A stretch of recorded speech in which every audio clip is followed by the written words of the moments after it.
दोस्तों, आपका हिंदी मानस विद नेहा में बहुत बहुत स्वागत है। मित्रों, आज मैं 2013 सितंबर का दूसरा प्रश्न पत्र लेकर प्रस्तुत हूँ और इस प्रश्न पत्र का मैं 25 प्रश्न सॉल्व करवाऊँगी और ये पूरा विश्वास के साथ कि आपको इन प्रश्नों के साथ आपकी तैयारी में बहुत ही सहायता मिलेगी। तो चलिए शुरू करते हैं हम आज का पहला प्रश्न है, अपभ्रंश को प्राकृताभास हिंदी किसने कहा है? ए. चंद्रधर शर्मा गुलेरी, बी. राहुल सांकृत्यायन, सी. रामचंद्र शुक्ल या फिर डी. हजारी प्रसाद द्विवेदी।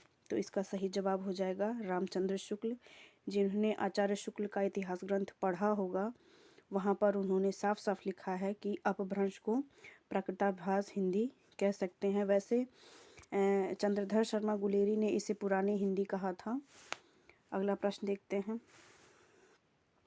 अगला प्रश्न है, हिंदी काव्य धारा के संपादक हैं? ए. राहुल सांकृत्यायन, बी. पीताम्बर दत्त बड़थवाल, सी है श्री राम शर्मा या फिर डी. आचार्य शुक्ल। तो इसका सही जवाब है राहुल सांकृत्यायन। इन्होंने हिंदी काव्य धारा का संपादन किया था। अगला प्रश्न देखते हैं। अगला प्रश्न है, हबकी न बोलीबा ठबकी न चलीबा धीरे धरिबा पाँव पंक्ति है? ए. मसेंद्र नाथ, बी. गोरखनाथ, सी. जलंधर नाथ या फिर डी. निवृत्त नाथ। तो इसका सही जवाब हो जाएगा ये गोरखनाथ की पंक्तियां हैं। नाथ मित्रों 9 थे और सिद्ध 84 थे। अगला प्रश्न देखते हैं। अगला प्रश्न है, अस्त्रीय जन्म काई दीधौ महेश अवर जन्म थारई घड़ा रे नरेश पंक्ति का संबंध किस कृति से है? ए. पृथ्वीराज रासो, बी. विजयपाल रासो, सी. बीसलदेव रासो या फिर डी. आल्हा खंड। तो इसका सही जवाब है ये बीसलदेव रासो की पंक्तियां हैं। अगला प्रश्न देखते हैं। प्रश्न है, कबीर की उक्तियों में कहीं कहीं विलक्षण प्रभाव और चमत्कार है, यह कथन है? ए. रामचंद्र शुक्ल, बी. हजारी प्रसाद द्विवेदी, सी. धर्मवीर या फिर डी. श्याम सुंदर दास। तो इसका सही जवाब है ये आचार्य शुक्ल की पंक्तियां हैं। इन्होंने कबीरदास के बारे में बहुत ज़्यादा गहराई से कुछ नहीं लिखा है, लेकिन हाँ 2 एक कोटेशन है आचार्य शुक्ल का जो कि कबीर से संबंधित हैं और परीक्षा में पूछ लिया जाता है। अगला प्रश्न देखते हैं। जेई मुख देखा तेई हंसा सुनी तेई आयऊ आंसू पंक्ति भक्ति काल के किस कवि के बारे में है? ए. कबीर, बी. जायसी, सी. सूरदास या फिर डी. तुलसीदास। तो इसका सही जवाब है ये जायसी की पंक्तियां हैं। कहा जाता है मित्रों कि ये शरीर से बहुत ही कुरूप व्यक्ति थे और एक कान के काने थे। जब ये शेरशाह सूरी के दरबार में इनको बुलाया गया था तो इनके रूप रंग को देखकर वहाँ उन्होंने सभासदों ने इनका बहुत उपहास किया था, जिसके बाद इन्होंने ये पंक्तियाँ बोली थी। इसके अलावा एक पंक्ति और मिलती है कि मोही हंसही की हंसही को हरही, अर्थात आप लोग मुझ पे हंस रहे हैं या फिर मुझे बनाने वाले के ऊपर। ये पंक्तियाँ सुनकर सभासद बहुत ही लज्जित हुए थे। तो बहरहाल ये पंक्तियाँ जैसी के बारे में कही गई हैं, इसे हम याद रखेंगे। अगला प्रश्न देखते हैं। प्रश्न संख्या 7 है कि कलि कुटिल जीव निस्तार हित वाल्मीकि तुलसी भयो कथन है? ए. रामचरण दास, बी. नाभादास, सी. रघुवर दास या फिर डी. हरिराम व्यास। तो इसका सही जवाब हो जाएगा नाभादास। इन्होंने तुलसीदास को कली काल का वाल्मीकि कहा था, लेकिन उन्होंने व्यंग के अर्थ में इसको बोला था, तो इसे हम याद रखेंगे। 8वां प्रश्न है कि अष्टछाप के संस्थापक इनमें से कौन है? ए. वल्लभाचार्य, बी. गोकुलनाथ, सी. विट्ठलनाथ या फिर डी. निम्बार्काचार्य। तो इसका सही जवाब हो जाएगा अष्टछाप की संस्थापना विट्ठलनाथ ने की थी, जो कि वल्लभाचार्य के दूसरे पुत्र थे, और इसकी स्थापना सन 1565 ईस्वी में की गई थी। और इसमें कुल 8 कवि थे, जिनमें कि 8 वल्लभाचार्य के शिष्य थे और 8 विट्ठलनाथ के शिष्य थे। चलिए अगला प्रश्न देखते हैं। अगला प्रश्न है, खेती न किसान को, भिखारी को न भीख, बलि बनिक को न बनिज न चाकर को चाकरी पंक्ति तुलसी की किस कृति से संबंध है? ए. रामचरितमानस, बी. कवितावली, सी. विनय पत्रिका या फिर डी. गीतावली। तो इसका सही जवाब है ये कवितावली की पंक्तियां हैं। अगला प्रश्न देखते हैं। प्रश्न संख्या 10 है, जहांगीर जस चंद्रिका रचना किसकी है? ए. केशवदास, बी. मतीराम, सी. भूषण या फिर डी. देव। तो ये केशव दास की रचना है, जहांगीर जस चंद्रिका, जो कि उन्होंने जहांगीर के यशगान के रूप में लिखा था। जैसे कि रीतिकाल में अक्सर पाया जाता है कि जो दरबारी कवि थे उन्होंने अपने दरबार के जो शासक थे उनके प्रति लगाव के रूप में या फिर कृतज्ञता के रूप में उन्होंने उनके ऊपर काव्य लिखा था, इसीलिए इसे रीतिकाल भी कहते हैं। चलिए अगला प्रश्न देखते हैं। अगला प्रश्न है कि ब्रज भाषा हेत व्रजवासहीन अनुमानो कथन रीतिकाल के किस कवि का है? ए केशवदास, बी कालिदास त्रिवेदी, सी भिखारीदास या फिर डी पद्माकर। तो इसका सही जवाब हो जाएगा ये भिखारीदास की पंक्तियां हैं। और कालिदास त्रिवेदी ने कालिदास हजारा नाम से कृति लिखी थी, जो कि मिश्र बंधु के इतिहास ग्रंथ का आधार ग्रंथ बना था। ये बहुत ही इंपॉर्टेंट बात है मित्रों, इसे हम याद रखेंगे, कभी इंटरव्यू में भी आपसे पूछा जा सकता है। अगला प्रश्न देखते हैं। 12 नंबर प्रश्न है कि देव की ध्वनि संवेदनशीलता समूचे रीतिकाल में अप्रतिम है, कथन है? ए डॉक्टर नगेंद्र, बी विश्वनाथ प्रसाद मिश्र, सी बच्चन सिंह या फिर डी रामस्वरूप चतुर्वेदी। तो इसका सही जवाब हो जाएगा ये रामस्वरूप चतुर्वेदी का कथन है। प्रश्न संख्या 13 है, हिंदी के बारे में यह कथन किसका है कि रस्मों रिवाज भाषा का दुनिया से उठ गया? ए लल्लू लाल, बी सदल मिश्र, सी इंशाअल्लाह खां या फिर डी मुंशी सदासुख लाल। तो इसका सही जवाब हो जाएगा मुंशी सदासुख लाल, ऑप्शन नंबर डी।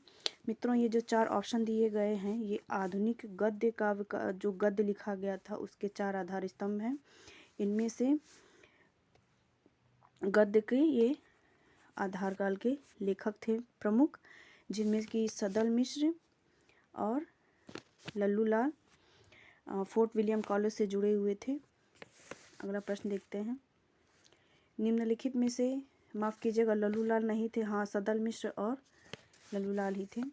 अगला प्रश्न देखते हैं कि निम्नलिखित में से कौन सा नाटक भारतेंदु द्वारा अंग्रेजी से अनुदित है? ए विद्या सुंदर, बी पाखंड विडम्बनम, सी मुद्रा राक्षस या फिर डी दुर्लभ बंधु। तो इसका सही हो जाएगा ऑप्शन नंबर डी दुर्लभ बंधु, जो कि मर्चेंट ऑफ वेनिस का अनुवाद है, भारतेंदु द्वारा लिखा गया।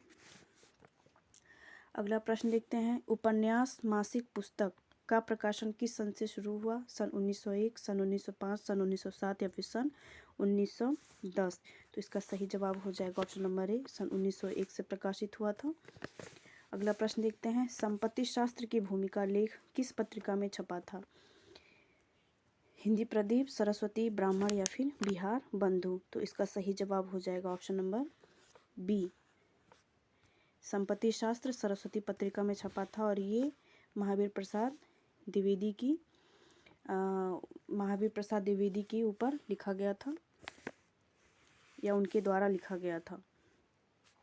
प्रश्न संख्या 17 है कि भारत भारती लिखने में उर्दू के किस ग्रंथ की प्रेरणा थी? ऑप्शन है गुल ए नगमा, दीवान ए मीर, दीवान ए गालिब या फिर मुसद्दसे हाली। तो इसका सही जवाब हो जाएगा ऑप्शन नंबर डी मुसद्दसे हाली। भारत भारती जो कि मैथिली शरण गुप्त द्वारा सन 1912 में लिखा गया था और महात्मा गांधी ने इसी रचना के आधार पर उन्हें राष्ट्रकवि की उपाधि दी थी।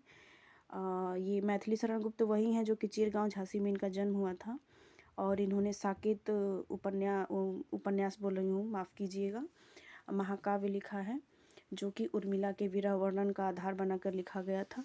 तो ये अतिरिक्त जानकारी भी याद रखेंगे। अगला प्रश्न देखते हैं। छायावाद स्थूल के प्रति सूक्ष्म का विद्रोह है, यह स्थापना किसकी है या फिर ये पंक्तियाँ किसकी हैं?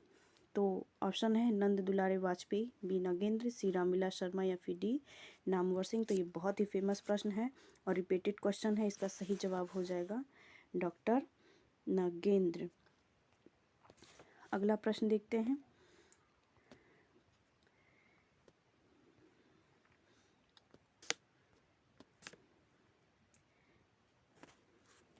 क्या हो रहा है? चलिए अगला प्रश्न देखते हैं। प्रश्न संख्या 19 है। प्रेम का पयोधि तो उमड़ता है सदा ही निस्सीम भू पर, यह पंक्ति किस छायावादी कवि की है? प्रसाद, पंत, निराला या फिर महादेवी वर्मा। तो इसका सही जवाब हो जाएगा ऑप्शन नंबर सी, ये महादेवी माफ़ कीजिएगा निराला की पंक्तियां हैं। प्रश्न संख्या 20 है कि प्राचीन भारत के भाषा परिवार और हिंदी किस आलोचक का ग्रंथ है? ए रामविलास शर्मा, बी धीरेन्द्र शर्मा, सी राम कुमार वर्मा या फिर डी शिव कुमार मिश्र। तो इसका सही जवाब है रामविलास शर्मा, क्योंकि इन्हें इस रचना के ऊपर एक पुरस्कार भी प्राप्त हुआ था। आप कमेंट बॉक्स में कृपया कमेंट करके बताएंगे इन्हें कौन सा पुरस्कार मिला था। अगला प्रश्न देखते हैं। प्रश्न संख्या 21 है, नागार्जुन के उपन्यासों का सही कालानुक्रम है? बलचन्मा, रतिनाथ की चाची, कुंभीपाक या फिर वरुण के बेटे। कहीं कहीं वरुणा के बेटे भी मिलता है, तो इसका सही जवाब हो जाएगा ऑप्शन नंबर बी, रतिनाथ की चाची, फिर बलचन्मा, फिर वरुणा के बेटे, उसके बाद कुंभीपाक। अगला प्रश्न देखते हैं। जीवन काल की दृष्टि से निम्नलिखित नाटककारों का सही क्रम है? इसमें 4 नाटककार हैं, मोहन राकेश, भुवनेश्वर, सुरेंद्र वर्मा और फिर मीराकांत। हमें इनको अनुक्रम से लगाना है, तो इसका सही जवाब हो जाएगा ऑप्शन नंबर सी। पहले आएंगे भुवनेश्वर, उसके बाद मोहन राकेश, फिर सुरेंद्र वर्मा, फिर मीराकांत। अगला प्रश्न देखते हैं। प्रश्न संख्या 23 है, हिंदी के मार्क्सवादी आलोचकों का सही कालानुक्रम है?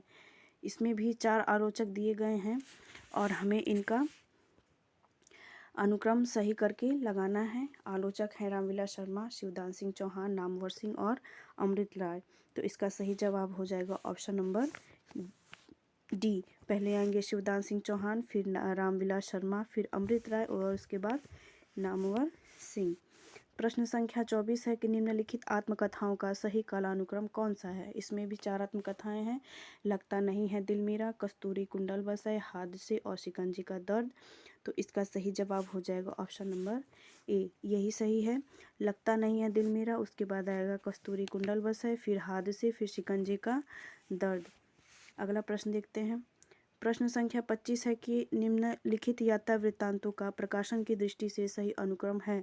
ए है पैरों में पंख बांधकर, मेरी तिब्बत यात्रा, एक बूंद सहसा उछली और चीड़ों पर चांदनी। ये 4 कृतियाँ दी गई हैं और हमें इनका अनुक्रम सही से लगाना है, तो इसका सही जवाब हो जाएगा ऑप्शन नंबर बी।